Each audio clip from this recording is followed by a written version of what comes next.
Hello everyone. I hope you all are very well. I am Mayank Agarwal. आज हम इस video में कंप्लीट द हिंदू न्यूज़पेपर का एनालिसिस करेंगे। सबसे पहले एनालिसिस को स्टार्ट करने से पहले एक क्वेश्चन है जिसका आंसर आपको कमेंट सेक्शन में देना है। Consider the following martial arts in the country. सबसे फर्स्ट जो मार्शल आर्ट है सिलाम्बम, क्या ये कर्नाटका में है? सेकंड वन इज़ कलारीपट्टू, क्या ये केरला में है? थर्ड इज़ सैरिट सारक, क्या ये मिज़ोरम में है? And fourth one is Gatka, Punjab. तो अब इनमें से आपको बताना है which of the following is currently matched. इन चारों में से कौन सा ऑप्शन जो है वो करेक्टली मैच है? 1 and 2 only, 2 and 4 only, 3 and 3 only, all of the above. तो आपको इसका आंसर कमेंट सेक्शन में बताना है। अब सबसे पहला जो आर्टिकल है, सबसे पहली जो न्यूज़ है उसमें बात की जा रही है कि जो Q3 है उसमें जो गवर्नमेंट की स्पेंडिंग मैन्युफैक्चरिंग की प्राइवेट इन्वेस्टमेंट है मैन्युफैक्चरिंग में, वो 102% जो है वो बढ़ चुकी है।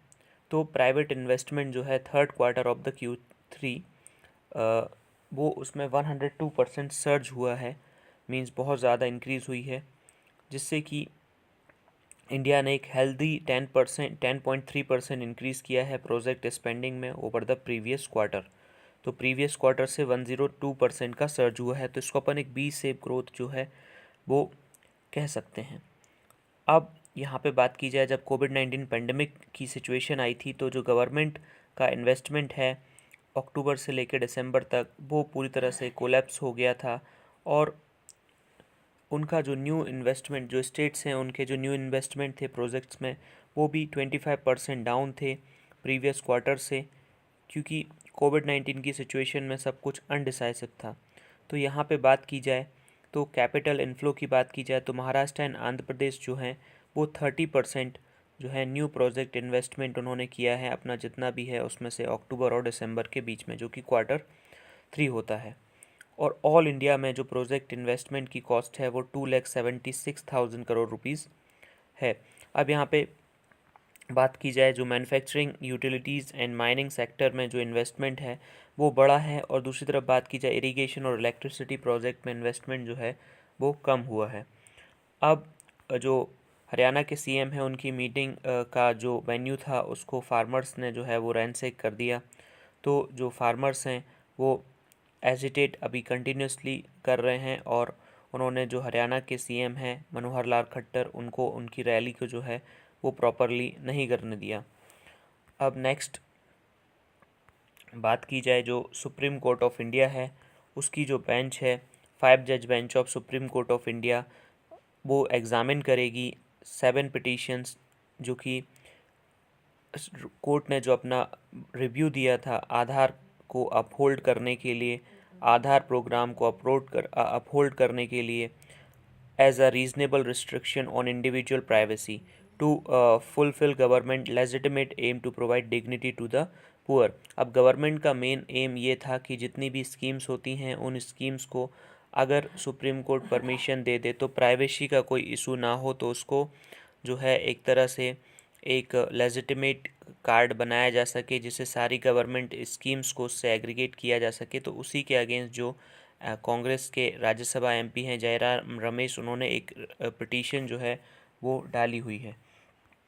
अब यहाँ पे standard operating procedure of immunisation in emergencies issued.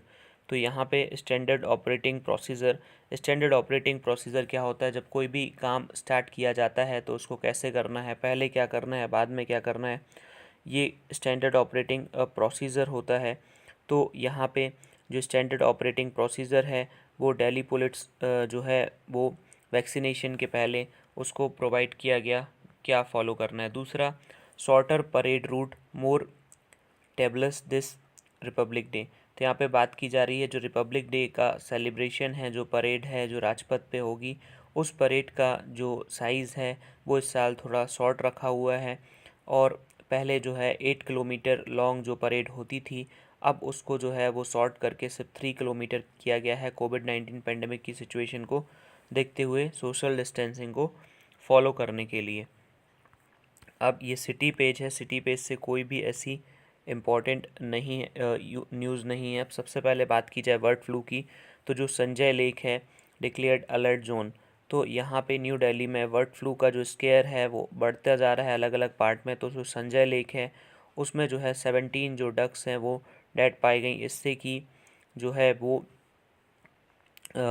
यहाँ पे हो सकता है कि बर्ड फ्लू जो है वो आने वाले टाइम में अपने पैर यहाँ पे भी डाले, बिकॉज़ इंडिया के जो 6 से लेके 7 स्टेट्स हैं वहाँ पे बर्ड फ्लू जो है वो फैल चुका है। और बर्ड फ्लू एक एवियन इन्फ्लुएंजा वायरस होता है जिसके बहुत सारे स्ट्रेन हैं, और उसमें से जो H5N8 स्ट्रेन होता है वो ह्यूमंस को भी एक तरह से इन्फेक्ट कर सकता है अगर ह्यूमन बहुत लंबे टाइम तक क्लोज प्रॉक्सिमिटी में रहते हैं ऐसे वर्ड्स के साथ जिनको बर्ड फ्लू हो सकता है। तो ये, और इसमें जो मॉर्टेलिटी रेट है वो ओवर 60% तक होता है मॉर्टेलिटी रेट। तो ये काफ़ी जो है वो कंसर्न है, रेजिंग कंसर्न है इंडिया के लिए।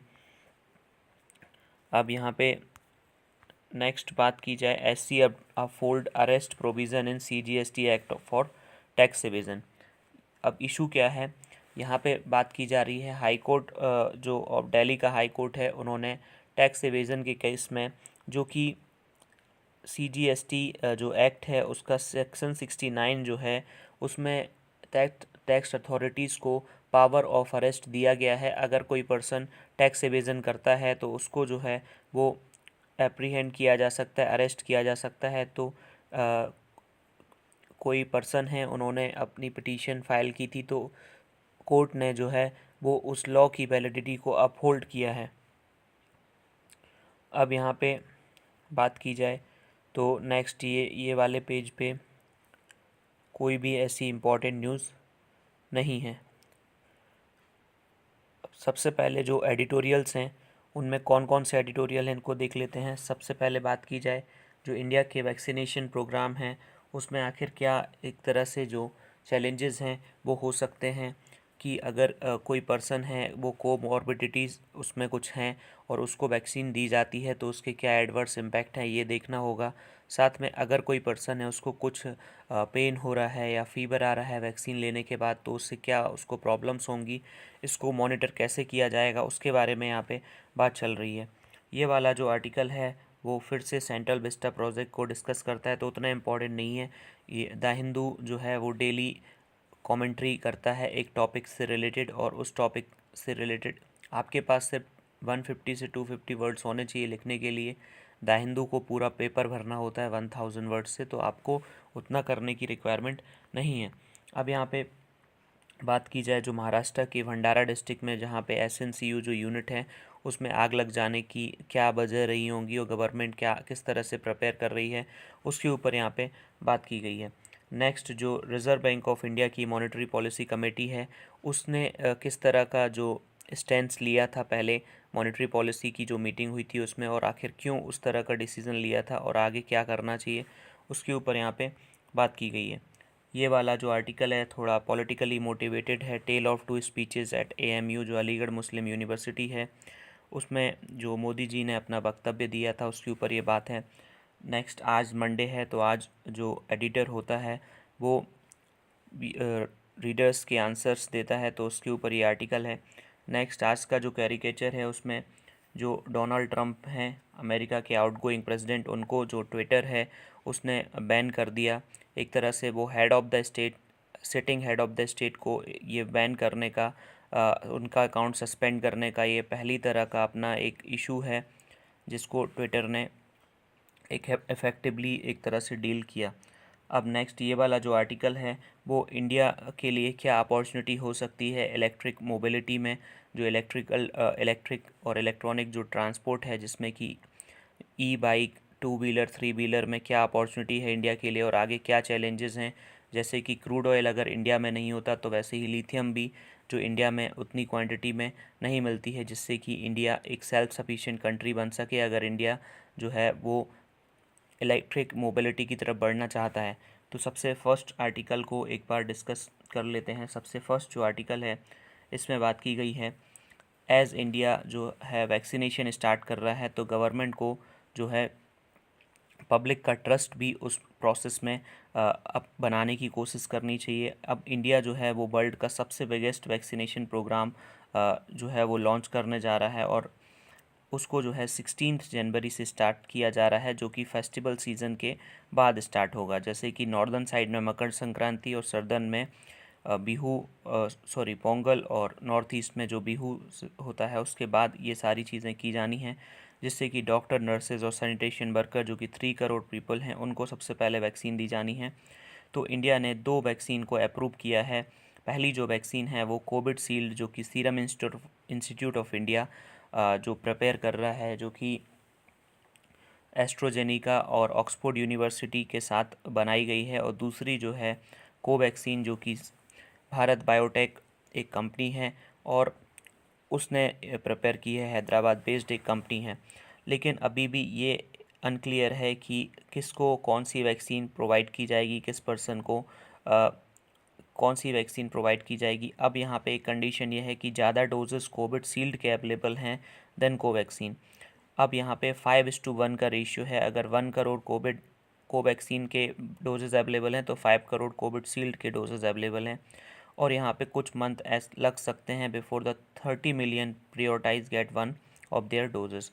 मतलब जो 3 करोड़ लोग हैं जिनको वैक्सीन प्रोवाइड की जानी है उनको वैक्सीन देने में कुछ टाइम लगता है। Others those in the 50+ age group and those with comorbidities, उनको और भी ज़्यादा वेट करना पड़ेगा। जिनकी एज 50 ईयर्स से ज़्यादा है, साथ में उनको कोई कोमॉर्बिडिटीज़ हैं।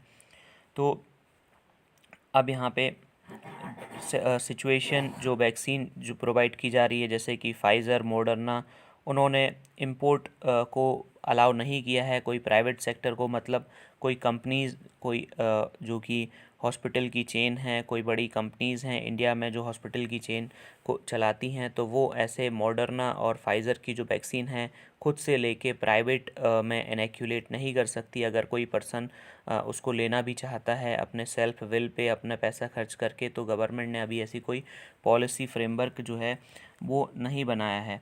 अब यहाँ पे वैक्सीनेशन की बात की जाए तो अ, एक तरह से उस पे कुछ एक कोवैक्सीन जो है बिलोंग करती है, उसको गवर्नमेंट ने अप्रूव किया है, जो कि जो ड्रग टेस्टिंग अथॉरिटी है उसने उसको अप्रूव किया है विदाउट एस्टेब्लिशिंग इट्स एफिकेसी। अब यहाँ पे वैक्सीनेशन जो कोविड-19 से बचाती है उसकी एफिकेसी को चेक नहीं किया गया है। अब यहाँ पे साइंटिस्ट के बीच में भी डिफरेंसेस रहे हैं, टेस्टिंग स्ट्रेटजी, ट्रीटमेंट और एक्सटेंस ऑफ इन्फेक्शन। अब यहाँ पे बात की जाए, सेवरल एक्सपर्ट हैं, उन्होंने ऐसा भी केस रखा है कि इन्फेक्शंस के जो रेट हैं वो धीरे धीरे कम हो रहे हैं और लो रिलेटिव मोर्टेलिटी है, कि इंडिया एक तरह से उसको डायर इमरजेंसी में नहीं है कि इतना जल्दी उसको अनटेस्टेड वैक्सीन जो है लोगों को नहीं देना चाहिए थी, और थोड़ा और वेट कर लेना था जब तक कि मोर क्लियरिटी आ जाती उसके रिज़ल्ट को लेके, और जब तक मार्च तक आ जाती। अब यहाँ पे कोवैक्सीन जो है उसको एक बैकअप की तरह रख सकते थे। अगर एक सडन सर्ज होता केसेस में तब उसको जो है वो दे सकते थे, जब तक भी इफ़ेक्टिवली डाटा अवेलेबल हो सकता था। अब यहाँ पे रिपोर्ट्स में इमर्ज हुई है कि जो ट्रायल हो रहे थे भोपाल में, where volunteers were seemingly under the impression that they were getting a protective shot when some were likely getting a placebo. तो यहाँ पे वॉलंटियर्स को ये बात जो है पता चल गई थी। अब यहाँ पे दे ऑल्सो कंप्लेन कि कोई भी मेडिकल फॉलोअप उनका नहीं हुआ जब उनको कोई भी सिम्टम्स डेवलप हुए, जैसे कि fever, body pain, loss of appetite. तो वैक्सीन इवेंचुअली प्रोटेक्टिव बनेगी और एडवर्स जो भी उसके सिम्टम्स हैं उनको रिपोर्ट किया जाना चाहिए। अब यहाँ पे बात की जा रही 28,500 वॉलंटियर्स हैं पूरे, और तो अगर वैक्सीन एक तरह से कोई डिस्ट्रस्ट एवोक करती है, और इंडिया जो है वो उसके पास वैसे ही इतनी क्षमता है कि वो मिलियंस लोगों को जो चाइल्डहुड में ही जो है वैक्सीन का इनोक्यूलेशन करता है। दूसरी तरफ गवर्नमेंट का जो वैक्सीन इंफॉर्मेशन नेटवर्क है, कोवैक्सीन इंफॉर्मेशन मैनेजमेंट सॉफ्टवेयर है, उसने भी अथॉरिटीज़ को वैल्यूबल फीडबैक दिया है कि कैसे अथॉरिटीज़ एक इफ़ेक्टिवली उसको इम्प्लीमेंट कर सकती हैं। अब यहाँ पे बात की जाए कि फायर जो भंडारा डिस्ट्रिक्ट है, जहाँ पे जो एसएनसीयू जो कि गवर्नमेंट हॉस्पिटल का एसएनसीयू वार्ड था, sick and new born care unit, तो वहाँ पे जो है वो डेडली फायर ब्रोकआउट हुई, जिससे कि 10 जो लाइफ्स हैं, 10 इन्फेंट्स हैं, उनकी डेथ हो गई। अब यहाँ पे बात की जाए कि ये एक शॉकिंग रिमाइंडर है कि हॉस्पिटल्स को जो है वो प्रॉपरली चेक नहीं किया जाता, उनके जो सेफ्टी नॉर्म्स हैं उनको फॉलो नहीं किया जाता। अब यहाँ पे बात की जाए कि लाइफ टाइम के लिए वो जो पेरेंट्स हैं उनके जो बच्चे हैं वो चले गए, और कुछ विक्टिम्स जो हैं वो कुछ ही डेज़ ओल्ड थे, और हॉस्पिटल में उनको लाया गया था waiter care from small health facilities. अब यहाँ पे 7 जो है उनको प्रिवेंडियल एस्केप दिया गया। अब यहाँ पे रिपोर्ट आ रही है कि यहाँ पे जो स्टाफ था वो पुअरली ट्रेन था, वो एक तरह से उन्होंने रिस्पॉन्ड नहीं किया एडिक्वेटली, क्विकली। और दूसरी तरफ बात की जाए कि गवर्नमेंट की जो इस तरह की हरकतों की वजह से बहुत ज़्यादा जो है वो प्राइवेट हॉस्पिटल्स में जो लोग हैं वो अपनी केयर कराने के लिए चले जाते हैं, सेफ्टी प्रोटोकॉल्स गवर्नमेंट जो है वो फॉलो नहीं करती। अब यहाँ पे बात की जाए कि हॉस्पिटल एक ऐसी जगह है जहाँ पे हाई डिग्री ऑफ प्रोफेशनलिज्म की रिक्वायरमेंट होती है, बट वहाँ पे भी जो लैकलस्टर रवैया है वो हेल्थ अथॉरिटीज़ का रहता है। अब यहाँ पे बात की जाए कि लास्ट ईयर फायर ब्रोकआउट हो गई थी विजयवाड़ा और अहमदाबाद में कोविड-19 फैसिलिटीज़ में, जिसमें सेवरल कैजुअलिटीज़ हुई थी, और यहाँ पे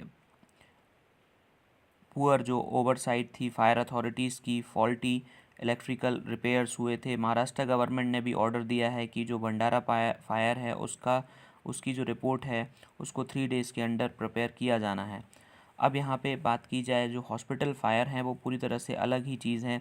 रिसर्च इंडिकेट करती है कि बहुत सारे फैक्टर्स हो सकते हैं जिसकी वजह से जो हॉस्पिटल है उसमें फ़ायर लगती है। पहली चीज़ बात की जाए जो इंटेंसिव केयर यूनिट आईसीयू होते हैं, नियोनेटल आईसीयूज़ होते हैं या ऑपरेटिंग रूम्स होते हैं, वो साइट ऑफ फायर्स होते हैं। उनका रीज़न ये है, उनमें इतनी जल्दी आग लगने का रीज़न ये है क्योंकि वहाँ पे presence of high concentration of oxygen होती है।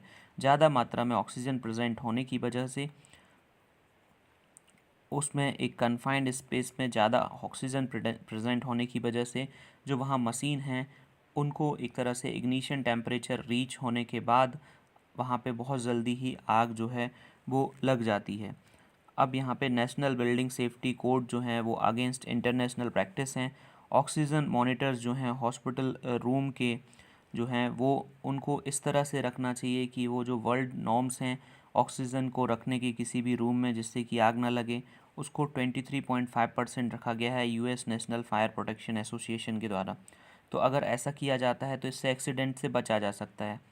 दूसरी तरफ electrical equipment for air conditioning with sparking potential, उनको ऐसी जगह पे रखा जा सकता है जहाँ पे ऑक्सीजन ना पहुँचे, कोई केस के अंदर, कोई कैविटी के अंदर रखा जा सकता है, तो इससे रिस्क से बचा जा सकता है। अब यहाँ पे हेल्थ सेक्टर जैसे भी एक्सपेंड होता है तो उसमें जो न्यू इंफ्रास्ट्रक्चर है वो सबसे पहले कोई भी नया इंफ्रास्ट्रक्चर है उसको वहाँ पे इम्प्लीमेंट किया जाना चाहिए, और जो भी सेफ्टी नॉर्म्स हैं, सेफ्टी स्टैंडर्ड हैं, उनको फॉलो किया जाना चाहिए। अब यहाँ पे कोई थोड़ा बहुत ही खर्च होगा जिससे कि जो है भंडारा लाइक जो कार्नेज है, जो आग है, उससे बचा जा सकता है। अब यहाँ पे गवर्नमेंट जो है सेफ्टी वार काफ़ी अच्छा रखती है, फुल एडेरेंस करती है सेफ्टी नॉर्म्स को लेके। रेगुलेटरी अथॉरिटी अगर जो भी हॉस्पिटल्स हैं, हॉस्पिटल का स्टाफ है, उसको कंपेल कराती हैं रूल्स एंड रेगुलेशन को फॉलो करने के लिए, तो लोगों का जो विश्वास है गवर्नमेंट हॉस्पिटल्स पे वो भी इंक्रीज़ होगा। और हॉस्पिटल जो है उनको रेगुलरली होल्ड करना चाहिए सेफ्टी और जो भी एवैक्यूएशन ड्रिल्स हैं, और इसकी वजह से जो है वो बहुत सारे जो बच्चे हैं उनकी जान बचाई जा सकती थी। अब बात की जाए कि planning to exit out of easy money regime. अब रिज़र्व बैंक ऑफ इंडिया जो है उन्होंने एक्स्ट्रा ऑर्डिनरी एक्सपेंशनरी पॉलिसी जो है वो रखी हुई है, जिसमें कि जो रेट है वो काफ़ी कम रखा गया है। बेंचमार्क जो रेट होता है, जिस रेट पे रिज़र्व बैंक जो है वो बैंक्स को लोन प्रोवाइड करता है शॉर्ट टर्म के लिए, तो वो रेट काफ़ी कम रखा हुआ है। इस वजह से रखा हुआ है जिससे कि बैंक्स के पास जो है वो लिक्विडिटी बढ़े और बैंक जो है वो इंटर्न लोगों को जो है वो मनी लैंड कर सकें। अगर बैंक मनी लैंड करेंगे तो जो है इससे मार्केट में स्पेंडिंग बढ़ेगी, ग्रोथ आएगी और लोगों को जो है आगे चल के जॉब मिल सकती है। अब बात की जाए कि इन्फ्लेशन आखिर इतना क्यों इंक्रीज़ हो रहा है, तो यहाँ पे रिज़र्व बैंक की जो मॉनेटरी पॉलिसी कमेटी है उसकी जो सिटिंग है उसमें रीज़न दिया गया कि जैसे कोविड-19 की सिचुएशन की वजह से जो कंपनीज़ हैं उनकी प्रॉफिटेबिलिटी कम हो गई, वो कम यूनिट प्रिपेयर करने लगे, तो उन यूनिट से ही अपने बैलेंस शीट को स्ट्रेच होने से बचाने के लिए, लॉस मेकिंग से प्रॉफिट में आने के लिए उन्होंने प्राइस को इंक्रीज़ कर दिया, जिसकी वजह से जो है वो प्राइस अभी जो है वो बढ़ चुके हैं। और अभी बात की जाए कि रिज़र्व बैंक ने जो है अपने रेट कम भी किए हुए हैं, लेकिन इसकी वजह से भी जो है बैंक्स वापस से जो है वो मनी रिज़र्व बैंक में ही पार्क कर रहे हैं, ट्रिलियंस ऑफ रुपीज़ जो हैं वो वापस से रिज़र्व बैंक में ही पार्क कर रहे हैं। तो आखिर इसका ऐसा क्या रीज़न हो सकता है कि जो बैंक है वो मनी को लैंड नहीं कर पा रहा है और लोगों तक मनी ना पहुंच के जो है वापस रिज़र्व बैंक में ही उसको लैंड किया जा रहा है। अब नेक्स्ट यहाँ पे बात करें कि इलेक्ट्रिकल मोबिलिटी की यहाँ पे बात की जा रही है। जो लिथियम और कोबाल्ट इंडस्ट्री है वो इंडिया में डोमेस्टिकली ग्रो करने का उसमें बहुत ज़्यादा ही पोटेंशियल है। इलेक्ट्रिक व्हीकल इम्पॉर्टेंट हैं इंडिया के लिए, क्योंकि ये जो व्हीकल्स हैं वो सस्टेनेबल होते हैं, प्रॉफिटेबल होते हैं लॉन्ग टर्म में, और क्रूड ऑयल पे जो डिपेंडेंस होती है वो एक तरह से कम करते हैं, और गवर्नमेंट का जो मनी है उसको भी जो है वो बचाते हैं, कार्बन एमिशन को रिड्यूस करते हैं और डोमेस्टिक एनर्जी इंडिपेंडेंस भी क्रिएट करते हैं। अब साथ में ये इकोनॉमिकली और एनवायरमेंटली वाइबल ऑप्शन भी है। इंडिया जो है वो ट्रांजिशन कर रहा है इलेक्ट्रिक व्हीकल को, जिससे कि इंडिया में जो है वो इंफ्रास्ट्रक्चर क्रिएट किया जाएगा इलेक्ट्रिक व्हीकल के लिए। अब यहाँ पे इंडिया की जो फॉरेन पॉलिसी है, एनर्जी सिक्योरिटी डिपेंडेंस है, वो शिफ्ट हो सकती है वेस्ट एशिया से जो है वो लेटिन अमेरिका में, बिकॉज़ जो लेटिन अमेरिका की कंट्रीज़ हैं बोलीविया, चिली, और इन कंट्रीज़ में जो है वो काफ़ी मात्रा में लिथियम है, और अभी इंडिया जो है वेस्ट एशियन कंट्रीज़ से क्रूड ऑयल इंपोर्ट करता है, जिसका कि बिल जो है $120 बिलियन था 2018-19 में। तो अब यहाँ पे India third largest oil importer है in terms of value in the world. तो इंडिया अगर इलेक्ट्रिक व्हीकल की तरफ शिफ्ट होगा तो जो अभी इंडिया का जो रुझान है वेस्ट एशिया से, उसको शिफ्ट करके जो है लेटिन अमेरिका कंट्रीज़ तक ले जाना पड़ेगा। In order to reduce dependence on crude, government has drafted policies. अब यहाँ पे क्रूड पे डिपेंडेंस को जो है वो कम करने के लिए गवर्नमेंट ने पॉलिसीज़ ड्राफ्ट की हैं, जो एक तरह से कैटलिस्ट की तरह वर्क कर रही हैं। Propelling the acceptance of electric vehicle को एक्सेप्टेंस उसकी बढ़ाने के लिए, जो कि पहला है faster adoption and manufacturing of hybrid and electric vehicles, जो कि फेम 2 वर्जन है। गवर्नमेंट ने एलोकेट किया है 1.3 billions in incentive for electric buses, three wheelers, four wheeler to be use for commercial purposes till 2022। अब यहाँ पे दूसरी तरफ 130 मिलियन फॉर चार्जिंग स्टेशन, और दूसरी तरफ इंसेंटिव दिया है 4.6 बिलियन का बैटरी मेकर्स के लिए, सब्सिडी प्रोवाइड की है नीति आयोग ने अप्रूव करके। और गवर्नमेंट का ये विज़न है कि 30% जो इलेक्ट्रिक व्हीकल्स हैं वो एक तरह से जो हैं वो होने चाहिए 2030 तक रोड में। और सितंबर 2019 में जापानीज़ जो ऑटोमोबाइल कंपनी है सुजुकी, उसने भी जो है वो अपना एक ग्रुप बनाया है Japanese automobile component manufacturing Dunzo और इंटरनेशनल कॉन्ग्लोमरेट तोशिबा से, जिससे कि मैन्युफैक्चरिंग प्लांट सेटअप हो सके गुजरात में, जहाँ पे बैटरीज बनाई जा सकें। अब बात की जाए जो डोमेस्टिक बैटरी मैन्युफैक्चरिंग कैपेसिटी है, वो इंडिया का रिलेशनशिप बढ़ा सकता है लेटिन अमेरिकन कंट्रीज से। गवर्नमेंट जो है ओवरसीज़ लिथियम रिजर्व्स को परचेस करने जा रही है। यहाँ पे बात की जाए जो Latin America famous lithium triangle है, उसको एक बार देख लेते हैं। जो लिथियम ट्रायंगल है, तो अभी तक सिर्फ जो इसरो है वो प्रिपेयर करता है, बट इंडिया जो है आगे धीरे धीरे जो है वो बढ़ रहा है।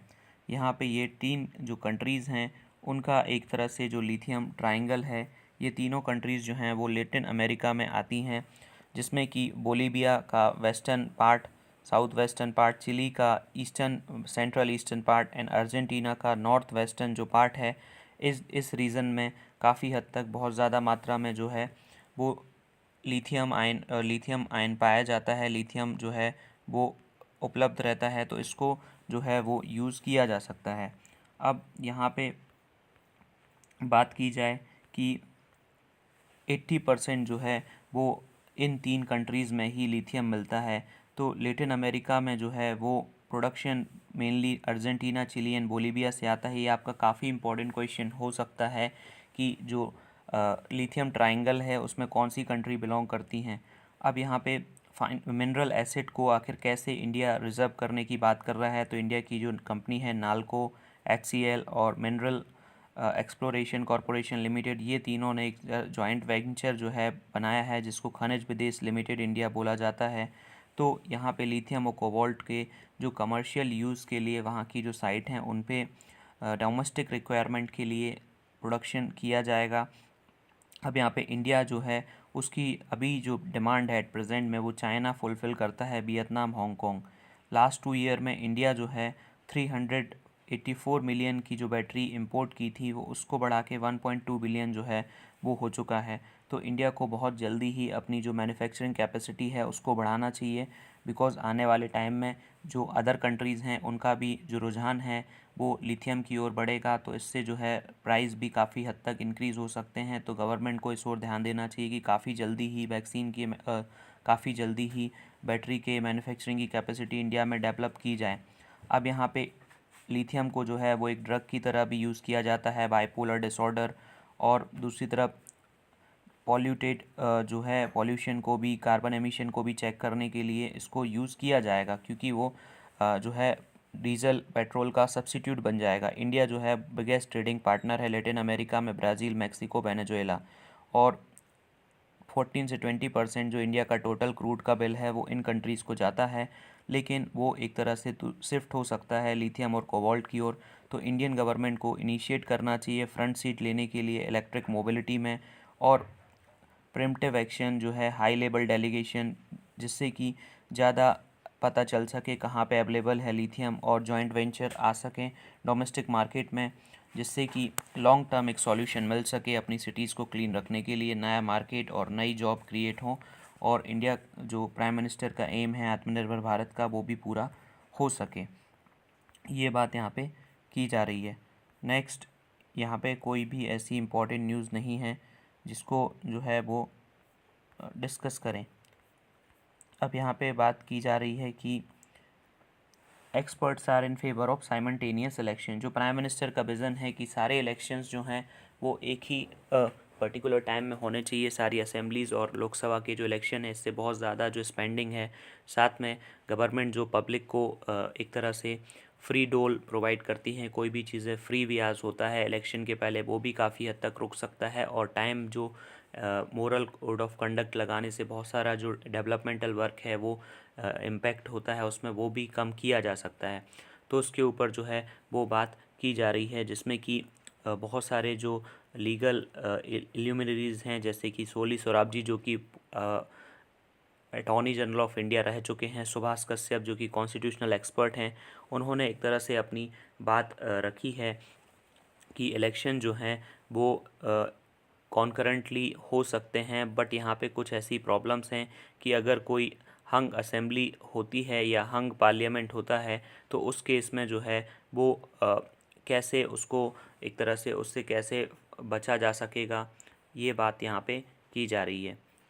अब यहाँ पे नेक्स्ट जो बात है कि अरुणाचल प्रदेश हार्बर्स अ वेनेडियम सोर्स। अरुणाचल प्रदेश जो है इंडिया का western east north eastern part of the country में आता है। यहाँ पे एक्सप्लोरेशन कैरिड आउट किया जा रहा है वेनेडियम के सोर्सेज का पता लगाने के लिए। जो ज्योग्राफिकल सर्वे ऑफ इंडिया है वो इसका एक्सप्लोरेशन कर रहा है। तो जो वेनेडियम है वो आयरन एंड स्टील इंडस्ट्री में यूज़ किया जाता है, तो उसका जो अगर रिजर्व्स इंडिया में मिल जाते हैं तो उसको काफ़ी हद तक जो है वो यूज़ किया जा सकता है। अब यहाँ पे इंडिया जो है 4% of about 84,000 tons of vanadium produce across the globe use करता है, और चाइना जो है 57% ऑफ वर्ल्ड वेनेडियम प्रोड्यूस करता है और 44% ऑफ द मेटल को यूज़ कर लेता है। तो यहाँ पे डेपो और तमांग एरियाज़ जो पैम्पूपारा डिस्ट्रिक्ट है अरुणाचल प्रदेश का, वहाँ पे वेनेडियम के सोर्सेस पाए गए हैं, जो कि V2O5 वेनेडियम पेंटॉक्साइड जो है, ऐसी बात की जा रही है। नेक्स्ट यहाँ पे वर्ल्ड जो अफेयर्स हैं, यूएस ने रिस्ट्रिक्शन हटा दिए हैं। मतलब यूएसए के जो आउटगोइंग प्रेसिडेंट हैं उन्होंने जाने से पहले एक तरह से जो ताइवान के ऊपर जो रिस्ट्रिक्शंस थे डिप्लोमेटिक कांटेक्ट के, वो रिस्ट्रिक्शन हटा दिए हैं। तो अब जो चाइना की पॉलिसी है वन कंट्री टू सिस्टम, वो सिस्टम को यूएस एक तरह से फॉलो नहीं करता है। अब इंडोनेशिया में जो प्लेन क्रैश हुआ था उसका जो ब्लैक बॉक्स है, ब्लैक बॉक्स ऑरेंज कलर का एक बॉक्स होता है जिसमें सारी इन्फॉर्मेशन जो है वो बंद रहती है। अब पाकिस्तान में नेशन वाइड पावर आउटरीच हो गया। देन ये स्पोर्ट्स से रिलेटेड न्यूज़ है। Thank you very much.